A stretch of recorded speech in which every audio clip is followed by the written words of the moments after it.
Shalom Bapak Ibu Saudara yang dikasihi Tuhan. Seri pengajaran hari ini berjudul Apa yang harus kita persiapkan.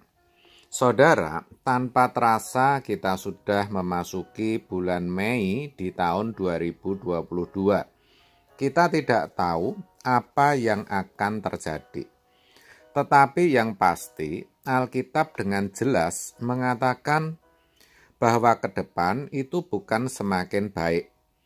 Dunia akan semakin tidak nyaman. Hidup akan semakin sulit. Itu semua disebabkan karena sejarah dunia akan segera berakhir. Dengan kata lain, sekarang ini kita sudah berada di hari-hari yang terakhir. Dan itu ditandai dengan masa-masa yang sulit. Manusia akan mencintai dirinya sendiri dan menjadi hamba uang, sombong, tidak mempedulikan agama, tidak tahu mengasihi, tidak mau berdamai, lebih menuruti hawa nafsu daripada menuruti Allah. 2 Timotius 3 ayat 1-5. Jadi kalau ada orang yang berkata bahwa dunia akan menjadi baik, akan ada pemulihan, terobosan, itu masih harus ditunggu dan dibuktikan. Tetapi yang pasti, kalau melihat kenyataan yang ada, harga-harga yang terus naik, lapangan kerja yang semakin sulit, situasi politik yang ada, ancaman dari radikalisme yang bisa menimbulkan konflik horizontal, krisis moral, dan masih banyak lagi. Itu semua bisa membuat setiap kita takut dan khawatir. Tetapi kalau saya mengatakan demikian, bukan bermaksud untuk menakut-nakuti saudara dan membuat saudara menjadi pesimis. Bukan, sama sekali bukan. Jadi jangan sampai salah mengerti. Justru sebaliknya saya katakan demikian, karena itulah kata Alkitab, dan supaya kita bisa berjaga-jaga, sehingga ketika yang terburuk benar-benar terjadi, kita siap, kita bisa memiliki sikap yang benar, dan kita bisa melaluinya dengan baik. Pertanyaannya, apa yang harus kita persiapkan di hari-hari terakhir ini? Jawabnya hanya ada satu. Kita harus memiliki Tuhan. Persoalannya, ternyata untuk memiliki Tuhan itu tidak mudah. Banyak orang merasa dengan menjadi orang Kristen, pergi ke gereja, apalagi jadi aktivis atau pendeta, sudah bisa merasa memiliki Tuhan. Padahal itu belum tentu. Untuk memiliki Tuhan, justru kita harus tidak memiliki apa-apa. Kita harus bisa meninggalkan dunia beserta seluruh hiburannya. Saudara, jangan buru-buru salah mengerti, ikuti terus apa yang saya katakan ini. Kenyataannya, kebanyakan kita masih memiliki dunia. Kita belum bisa lepas dari hal-hal yang duniawi. Masih memiliki banyak ikatan. Bahkan tidak sedikit yang malahan jatuh cinta dalam percintaan dunia. Yang demikian pasti saudara tidak bisa memiliki Tuhan. Karena dikatakan tak seorang pun bisa mengabdi kepada dua tuan. Matius 6 ayat 24. Celakanya, kebanyakan kita maunya kedua-duanya. Mau memiliki dan menikmati keindahan dunia, tetapi juga mau memiliki surga. Itu yang tidak mungkin dan tidak akan pernah bisa. Oleh sebab itu, mari saudaraku, kita berjuang untuk memiliki Tuhan. Caranya, dengan melepaskan diri dari dunia ini. Tuhan Yesus sendiri berkata dalam Lukas 14 ayat 33, demikian pula lah tiap-tiap orang di antara kamu yang tidak melepaskan dirinya dari segala miliknya tidak dapat menjadi muridku. Itu tidak mudah, apalagi bagi saudara yang sudah memiliki segala sesuatu. Hidup saudara sudah nyaman. Saudara sudah memiliki berbagai kemudahan dan fasilitas dalam hidup ini.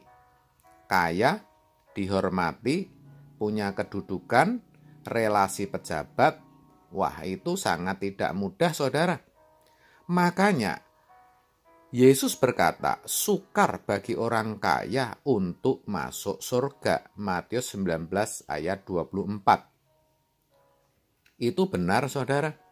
Karena secara psikologi, orang kaya itu pada umumnya merasa memiliki daya dan kekuatan.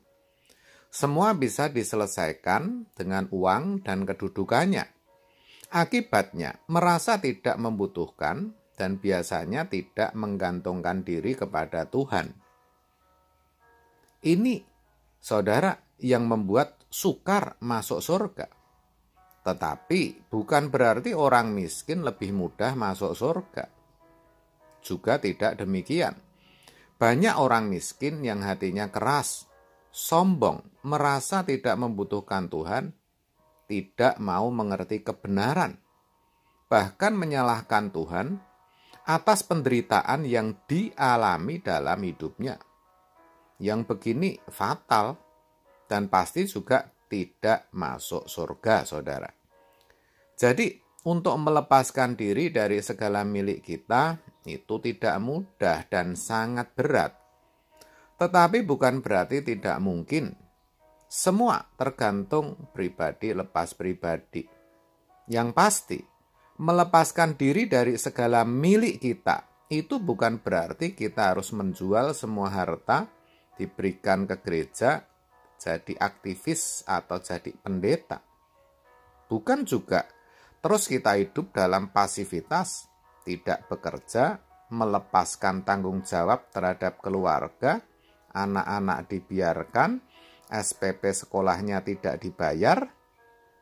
Bukan begitu. Itu tidak benar. Tuhan tentu tidak suka dan tidak pernah mengajarkan hal yang seperti itu. Jadi, melepaskan diri dari dunia bukan berarti tidak bekerja, jadi pasif, dan tidak boleh memiliki apa-apa.